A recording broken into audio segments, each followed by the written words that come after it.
పలు రంగాల్లో విశిష్ట సేవలు అందించిన వారికి పద్మ పురస్కారాలను ప్రకటించింది కేంద్ర ప్రభుత్వం. మాజీ ఉపరాష్ట్రపతి వెంకయ్య నాయుడుకు పద్మ విభూషణ్ అవార్డు వర్తించింది.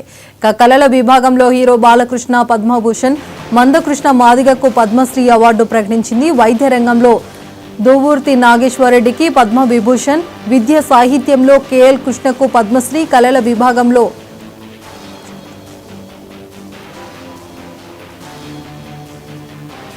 నటి శోభికు పద్మభూషణ్ వరించింది. గణతంత్ర దినోత్సవం రోజున రాష్ట్రపతి ద్రౌపది ముర్ము ఈ అవార్డులను ప్రకటించారు.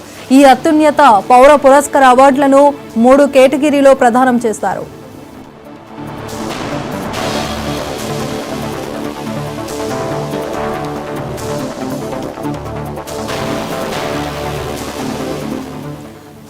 పలు రంగాల్లో విశిష్ట సేవలు అందించిన వారికి పద్మ పురస్కారాలను ప్రకటించింది కేంద్ర ప్రభుత్వం. మాజీ ఉపరాష్ట్రపతి వెంకయ్య నాయుడుకు పద్మ విభూషణ్ అవార్డు వరించింది.